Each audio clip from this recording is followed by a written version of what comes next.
नमस्कार, मैं हूं ब्रजेश चौक से और आप देख रहे हैं हमारा विशेष कार्यक्रम दंगल। चुनावी के दंगल की बात कर रहे हैं। जी हां, कौन जीतेगा उपचुनाव का दंगल, किसका होगा मंगलवार को मंगल।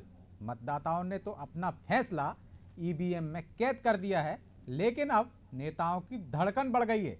जिस तरह से चारों सीटों पर मतदान हुआ, उसने सभी दलों की चिंता बढ़ा दी है। खास तौर पर बीजेपी, कांग्रेस इसको लेकर अपनी अपनी जीत का दावा भी करने लगे हैं। खैर, इन दावों की हकीकत तो 2 नवंबर को पता चलेगी कि आखिर किसके दावे में दम था और जनता ने किसका मंगल किया है।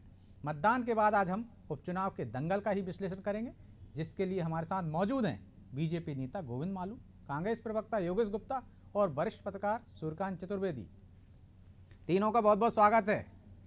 मालू जी, शुरुआत आपसे ही करते हैं। कहते हैं कि जब वोट प्रतिशत बढ़ता है तो दावे किए जाते हैं कि वो सरकार के खिलाफ गया है, दूसरा दावा होता है कि वो सरकार के पक्ष में गया है। दोनों ही दावे हमको देखने को मिलते हैं। पिछले चुनावों के नतीजे हम देखें, चाहे लोकसभा का हो, चाहे दिल्ली की विधानसभा का हो, चाहे मध्य प्रदेश का हुआ, पक्ष में भी जाते हैं और विपक्ष में भी जाते हैं। इस बार बड़ा है, इसको कैसे देखते हैं आप? आपके पक्ष में गया कि खिलाफ? विजय जी, अब ये ट्रेंड जो पुराना मिथक था वो बहुत टूट चुका है।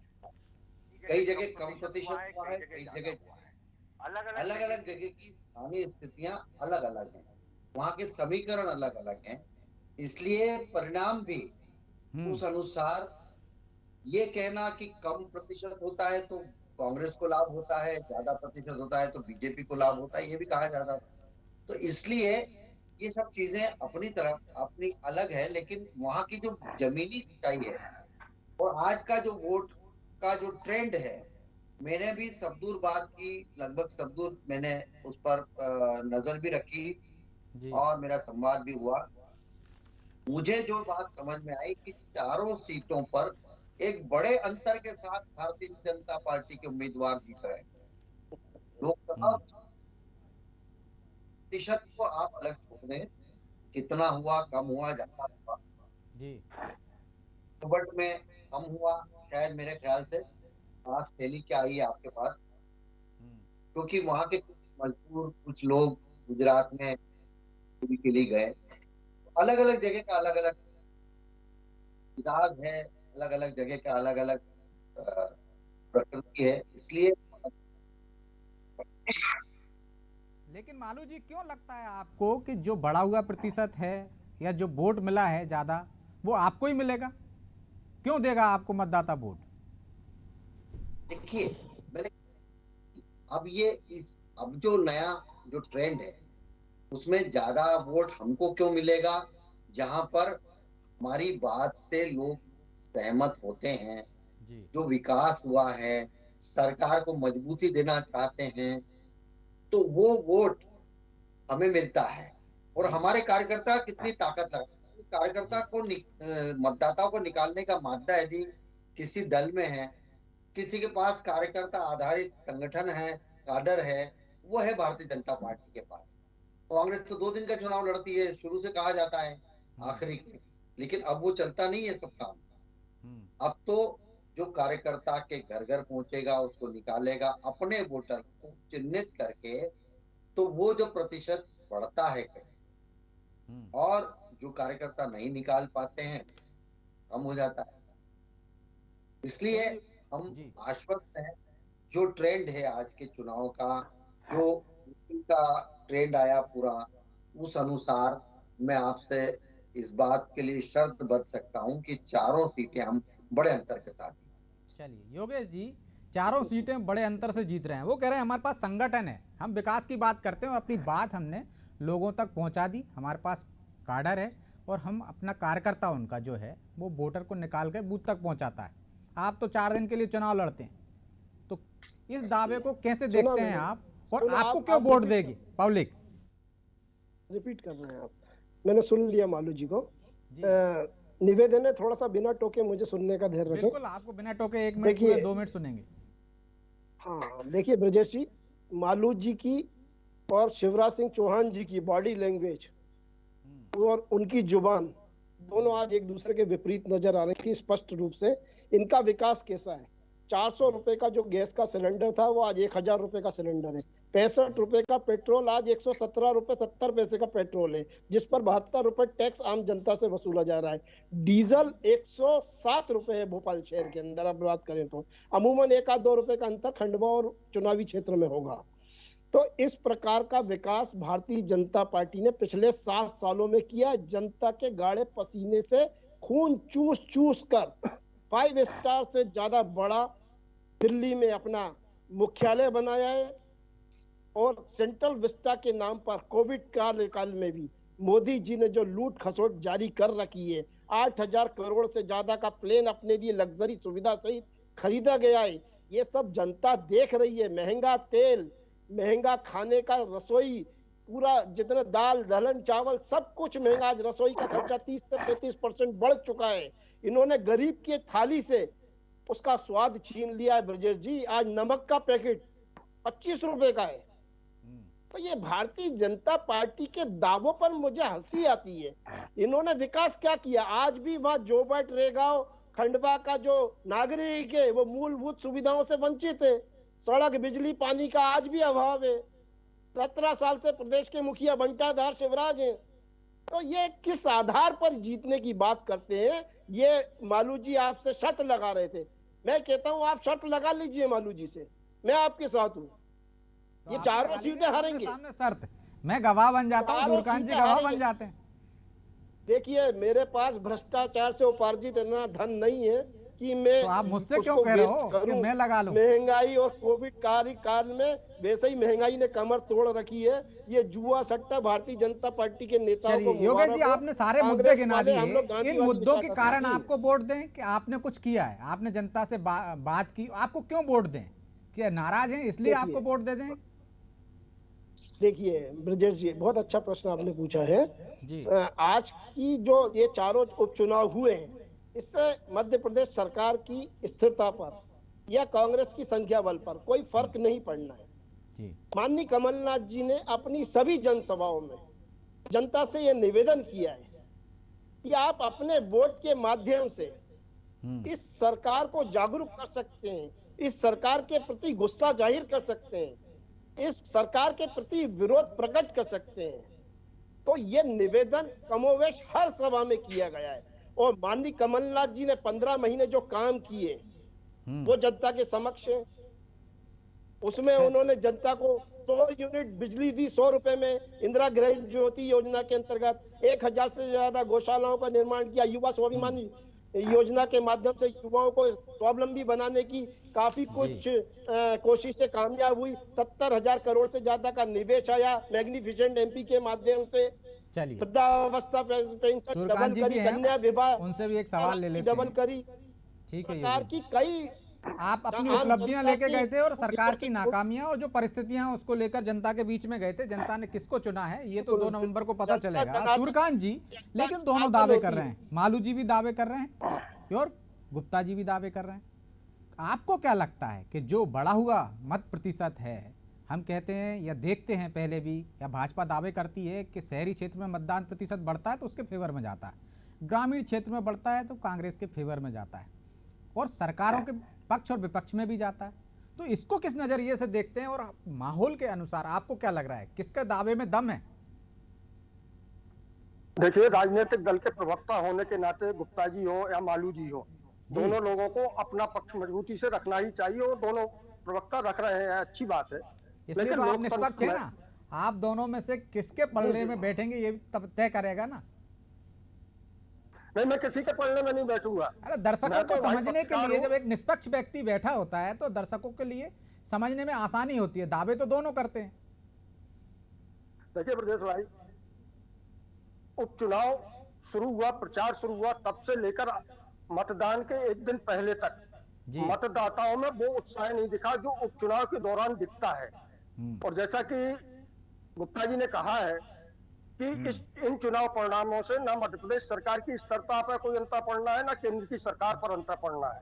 बिल्कुल। लेकिन यह बात भी सत्य है कि जिस हिसाब से कांग्रेस और भाजपा दोनों ने अपनी ताकत लगाई है, उस हिसाब से मतदाताओं ने अपना उत्साह चुनाव प्रचार के दौरान नहीं दिखाया। इसकी वजह से आकलन करना इस समय बेहद कठिन है कि मतदान का जो प्रतिशत है वो किसके पक्ष में गया है। देखिए, इसके लिए मंगलवार तक इंतजार करना पड़ेगा, क्योंकि मंगल को किसका मंगल होता है और किसका अमंगल होता है वो सब सामने आ जाएगा।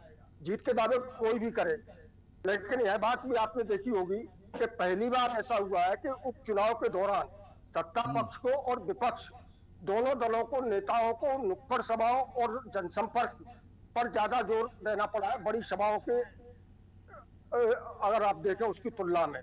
तो क्यों देना पड़ा? तो क्या ये सत्ता का सेमीफाइनल है क्या? 2023 में जो चुनाव होने वाले हैं, 2023 के चुनावों के पहले इससे कुछ फर्क पड़ेगा क्या? या सरकारों को अपने, जो सरकार है उसको अपना रुख देखना पड़ेगा, बदलना पड़ेगा, या विपक्ष को नई रणनीति बनाना पड़ेगी, या सरकार को कुछ बदलाव करना पड़ेंगे, नई रणनीति के साथ आना पड़ेगा?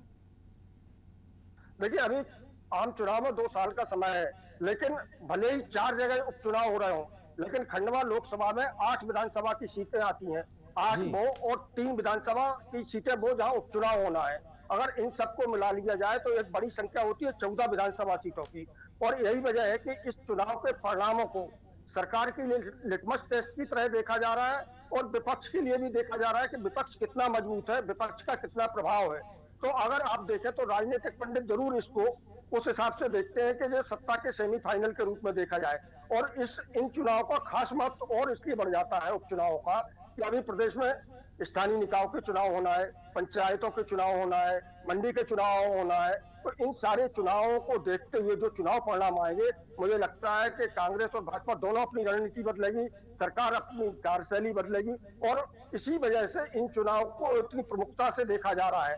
आप देखिए ना, ठीक है, भाजपा कहती है, भाजपा करती भी है कि वो चुनाव को, हर चुनाव को उस हिसाब से देखती है, कांग्रेस भी देखती है, लेकिन जिस हिसाब से ताकत लगाई गई उस हिसाब से इन चुनाव का विशेष महत्व बढ़ जाता है, खासतौर पर दमोह उपचुनाव के परिणामों के बाद, क्योंकि उससे यह तय होगा कि दमोह उपचुनाव के जो परिणाम आए हैं और इन चुनाव के जो परिणाम आए हैं वो उनमें कितनी सिमिलरिटी है, और उसके हिसाब से ही फिर आगे आकलन किया जाएगा।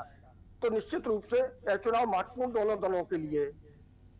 मालू जी, आकलन तो किया ही जाएगा निश्चित तौर पर, दमोह का भी आपने आकलन किया होगा और उससे सबक भी लिए हैं, जिस तरह से बार बार बात आती है कि हमने सबक लिए हैं, और उन सबक के बाद जो निर्णय लिए होंगे, और जनता अब आपकी सरकार, हालांकि सरकार पे कोई फर्क नहीं पड़ेगा, गुप्ता जी ने भी कहा, सूर्यकांत जी ने भी कहा कि सरकार की स्थिरता पे कोई फर्क नहीं पड़ने वाला, लेकिन फर्क तो पड़ेगा। यदि आप कांग्रेस से सीटें छीन लेते हो तो उनके मनोबल पर फर्क पड़ेगा, जो दमोह के बाद से बड़ा हुआ है। यदि आप गंवा देते हो तो आपको रणनीति बदलना पड़ेगी, अपनी विचार करना पड़ेगा कि सरकार की खामियां कहाँ हैं। मालू जी, देखिए, सरकार ने काम नहीं किए होते तो मुख्यमंत्री जी उन क्षेत्रों में न तो जाते न रुकते जी। सरकार सीधी संवाद और जनता के साथ सरोकार ये रखे हुए हैं जी, और इसी का परिणाम है कि हम आश्वस्त हैं कि विपक्ष के पास कोई मुद्दा नहीं है जी। जो लोग ये कहते थे महंगाई तो एक काल्पनिक ख्याल है, दो समय रोटी खाने लगे लोग तो महंगाई बढ़ गई, वो लोग आज महंगाई की बात करते हैं, जबकि सरकार ने मूल्यों पर नियंत्रण कर रखा है और जनता भी जानती है कि अंतरराष्ट्रीय स्थिति क्या है, निर्यात बढ़ रहा है, हमारा रिकॉर्ड निर्यात, भाई नहीं है, इनके पास मुद्दे नहीं है। सेंट्रल विस्टा की बात मध्य प्रदेश के चुनाव में क्या बात करेंगे कि भारतीय जनता पार्टी का दिल्ली में बड़ा भवन बन गया, उसके ये मुद्दे हैं इनके। जनता ने देखा 15 महीने में, ये जो रोजगार की बात कर रहे थे, ये जो कर रहे थे कि हमने इतनी नौकरियां दी, आवेदन दिए, 70,000 करोड़ रुपए का इन्वेस्टमेंट आ गया, तो भैया आपके यहाँ इतने बेरोजगारी क्यों हो गई? आपने उनके लिए फिर ये बैंड बजाने और ढोल चराने की ट्रेनिंग की बात आप क्यों करने लगे? ये सब जो ये काल्पनिक ख्यालबाजी है, इससे लोगों पर कोई असर नहीं पड़ रहा है। जनता ने देख लिया है कि किस तरह से आपने ये कहा कि हमने तो वो दुगनी कर दी, राशि मिली नहीं, आप कुछ भी अपने मन से हम ख्याली करते रहे, कर्ज माफी कर दी, कर्ज माफी हुई नहीं, बेचारे डिफॉल्टर हो गए किसान आपके इस मुद्दे पर जो बरगलाया और भावना में बह गया, वो आज अपने सर पे हाथ रख के पछता रहा है कि हमने क्या कर दिया ये। तो देखिए, जो अच्छी योजनाएं थी वो आपने बंद कर दी, तो जनता ने सब इसका आकलन कर लिया है 15 महीने बाद। और 15 महीने के बीच में जब लोकसभा चुनाव हुए थे 28 सीटें बड़े अंतर के साथ हम जीते, फिर 15 महीने बाद में जब 20 महीने बाद जब चुनाव हुए, 28 उपचुनाव हुए, उसमें जनता ने आज तक जैसा परिणाम जिन सीटों पर नहीं आया, सांवेर हो या सांची हो, उसमें अद्भुत परिणाम आया। तो ये देखिए, ये जो जनता का टेस्ट है, वो इनके कहने से, इनके चश्मे से जनता नहीं देख रही, या ये जो कह रहे हैं वो सुन के जनता उस अनुसार नहीं भाग रही।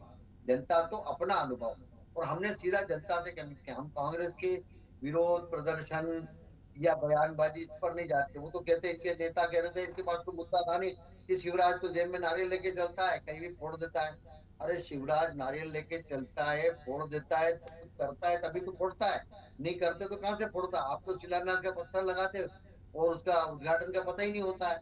हमने तो जब घोषणा की, उसका क्रियान्वयन कर दिया। 25 तारीख को घोषणा की मुख्यमंत्री जी ने पट्टे देने की, और 28 को उसका क्रियान्वयन हो गया। देखिए, काम करने वाली सरकार कौन सी है वो जनता जानती है, भ्रष्टाचार करने वाली सरकार कौन सी है वो जनता जानती है। आकंठ भ्रष्टाचार में डूब गई 15 महीने। उनके कार्यकर्ता ही कहने लगे कागज से घिरे हुए कमलनाथ जी। कार्यकर्ता पछता रहा कि कहां सरकार आ गई हमारी। ये कांग्रेस के कार्यकर्ताओं की वेदना थी। तो ये जब कांग्रेस के कार्यकर्ताओं की वेदना थी, तो जनता की भी वेदना थी। जनता ने जब मौका आया तो धुन धो के रख दिया और घर पहुंचा दिया। आऊंगा आपके पास, आऊंगा गुप्ता जी। स्पष्ट है कि आज प्रदेश की बागडोर शिवराज जी के हाथों में है, और वो विकास के पथ पर जो 15 महीने चक्का रुक गया था, उसको बहुत गति देते हुए आगे बढ़ाया है। और स्वर्णिम मध्य प्रदेश की दिशा में जो हमारा सपना था, उसको हम साकार कर रहे हैं। तो जनता ये जानती है कि जो विकास का रथ है, उसमें हमारा भी एक पहिया लगे, हम भी उस रथ के घोड़े में, रथ में जूते और हम काम करें। तो ये जनता के साथ कनेक्ट करने का काम भारतीय जनता पार्टी के कार्यकर्ताओं जवाब ने, ले लेते हैं योगेश जी से, जवाब ले लेते हैं। जनता की बात कर रहे हैं, विकास की बात कर रहे हैं, और जो विकास का रथ वो कह रहे हैं कि 15 माह में रुक गया था, उसको फिर रफ्तार दे रहे हैं। और एक बात जो उन्होंने कहा कि उनका सीधा संपर्क और संवाद है मतदाताओं से, वो संपर्क और संवाद बना पाई क्या कांग्रेस?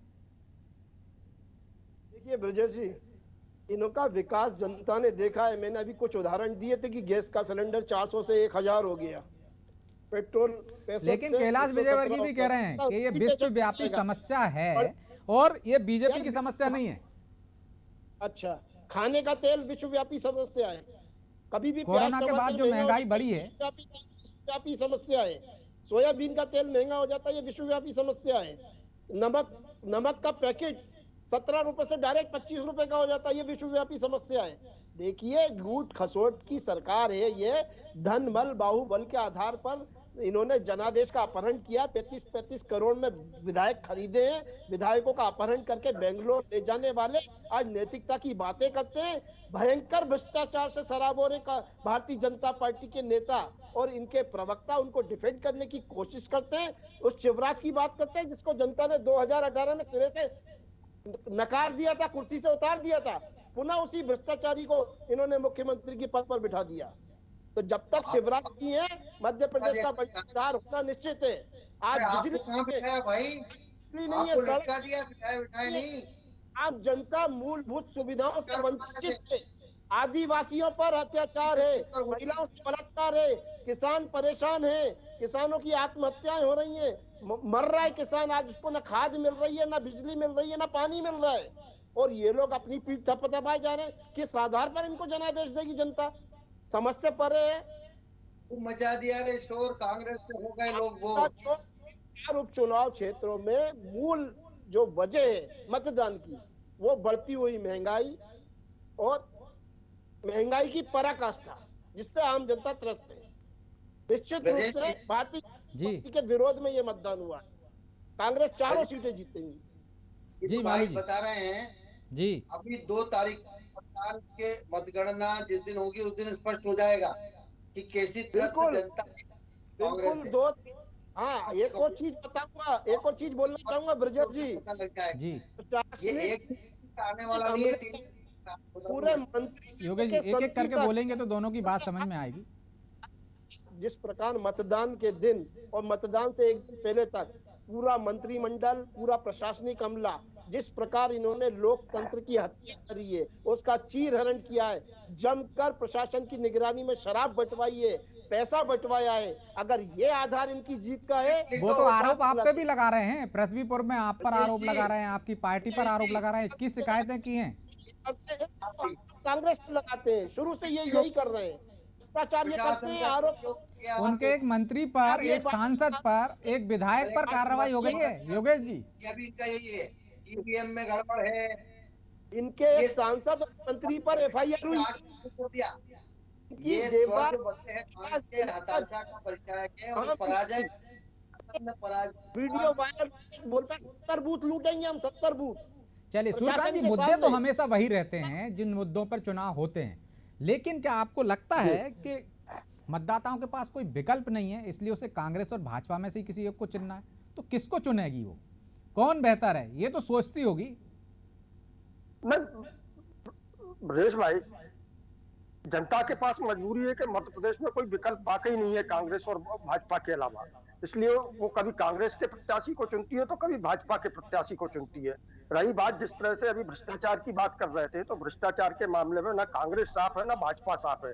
कांग्रेस की सरकार थी, कांग्रेस ने अगर भाजपा ही भ्रष्टाचारी थे तो उनके खिलाफ कार्रवाई क्यों नहीं की, और अगर कांग्रेस ही भ्रष्टाचारी है तो भाजपा की सरकार है, कार्रवाई क्यों नहीं की। मतलब दोनों दल सिर्फ नूरा कुश्ती करते हैं भ्रष्टाचार के मामले में, इसलिए भ्रष्टाचार की बात तो कोई बात ही नहीं है। अब अगर आप बात करते हैं मुद्दों की, तो निश्चित रूप से इस समय आम जनता महंगाई से परेशान है, बेरोजगारी से परेशान है, तमाम किसान खाद्य समस्या से परेशान है, लेकिन सारे, चाहे सत्ता पक्ष हो चाहे विपक्ष, पूरा का पूरा राजनीतिक जो दल है उसका पूरा अमला, जिसमें प्रदेश अध्यक्ष हो, मंत्री हो, नेता प्रतिपक्ष हो, सारे के सारे लोगों का पूरा फोकस किसानों की जगह सिर्फ उपचुनाव पर लगा हुआ था।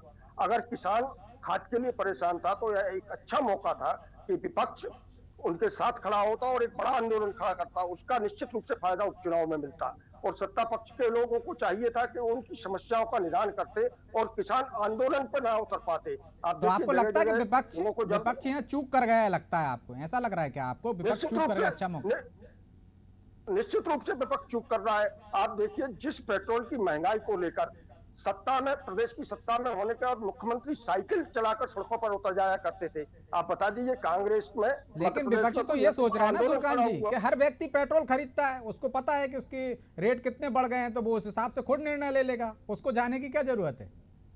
नहीं, कांग्रेस के साथ यही दुर्भाग्य, 15 साल में भी कांग्रेस यही सोचती रही विपक्ष में बैठ के, और अब भी यही सोच रही है। अन्यथा कांग्रेस के पास मध्य प्रदेश में इतने ज्वलंत मुद्दे हैं सरकार के खिलाफ कि सरकार को फ्रंट फुट की जगह बैक फुट पर आना पड़ता है, उसके रणनीतिकारों की कमी मानी जाएगी। आप देखिए, इतने समय में आपके पास इतने सारे मुद्दे हैं। हमारे मालू जी ने कहा कि वहाँ जोबट में अगर कम मतदान हुआ है तो उसकी वजह लोगों का गुजरात चला जाना, पलायन क्यों जाना पड़ा जी, पलायन क्यों करना पड़ा? इसका मतलब आप रोजगार देने में असफल है। कांग्रेस ने इस मुद्दे को क्यों नहीं उठाया? उठाना चाहिए था। आप तो विपक्ष में है ना, आपको तो चुनाव लड़ना है, आपको तो सत्ता पक्ष को घेरना चाहिए था। निश्चित रूप से विपक्ष इस समय जिस संख्या बल के हिसाब से सदन में है, इससे मजबूत विपक्ष नहीं हो सकता। लेकिन मैं देखता हूं कई बार कि विपक्ष सत्ता पक्ष के हिसाब से चलती है, सत्ता पक्ष जैसा चाहता है वैसा हो जाता है। आप इसका उदाहरण पिछली बार विधानसभा की बैठकों को लेकर जो निर्णय हुआ, आप देख लीजिए। मजबूत विपक्ष मजबूर क्यों दिख रहा है योगेश जी? 30 सेकंड में अपना जवाब दे दीजिए। मजबूत है विपक्ष लेकिन मजबूर दिख रहा है। नहीं, बिल्कुल मजबूत नहीं है। हम जनता के हित से जुड़े हुए मुद्दों को लेकर हमेशा से सड़क पे थे, सड़क पे है। 15 साल भी हमने बहुत संघर्ष किया है। कई केस हमारे ऊपर झूठे लादे गए हैं भारतीय जनता पार्टी की सरकार द्वारा, जिनको हम आज तक अटेंड कर रहे हैं। तो ऐसा नहीं है कि जनता से जुड़े हुए मुद्दों को कांग्रेस ने उठाया नहीं है। पेट्रोल, डीजल, गैस को भी लेकर समय समय पर लगातार महिला कांग्रेस, मुझे लगता है वही रिपीट कर रहे हैं आप, क्योंकि समय भी अब इजाजत नहीं देता, इसलिए इस कार्यक्रम को हमको यहीं विराम देना पड़ेगा। गोविंद मालू जी आपका भी बहुत बहुत शुक्रिया, सूर्यकांत जी आपका भी बहुत बहुत शुक्रिया, और योगेश जी आपका भी शुक्रिया चर्चा में शामिल होने के लिए। तो उपचुनाव की जो जंग जारी है, अब मतदाता ने मतदान पेटियों में अपना मत पैक करवा दिया है। लेकिन ये बात भी सही है कि जब जब मत प्रतिशत में घटती बढ़ती संख्या होती है तो उसके अपने अपने दावे किए जाते हैं। इसी तरह से भाजपा और कांग्रेस भी यहाँ दावे कर रही है। मतदान के घटते बढ़ते ट्रेंड का खूब आकलन भी होता है हर चुनाव के बाद। कोई कहता है वोट बढ़ा है तो सरकार के खिलाफ में है, तो कोई कहता है कि वोट कम पड़ा है तो सरकार के पक्ष में है। लेकिन दावे के साथ ये कहा नहीं जा सकता कि ऐसा ही होगा, क्योंकि वोट देने वाले ने किसके पक्ष में ईवीएम का बटन दबाया है, चेहरा देखकर आंकना मुश्किल है, नामुमकिन भी है। ठीक उसी प्रकार वोटिंग प्रतिशत के आधार पर नतीजा निकालना भी बहुत ही कठिन है। आंकड़े इसकी तस्दीक भी करते हैं। अब ये 2 नवंबर को पता चलेगा कि बढ़ा हुआ मतदान प्रतिशत सरकार के खिलाफ गया या पक्ष में। इस पर उसी दिन चर्चा करेंगे और जानेंगे किसके दावे में कितना था दम। अभी मुझे दीजिए इजाज़त और आप देखते रहिए आज़ादी टीवी। नमस्कार।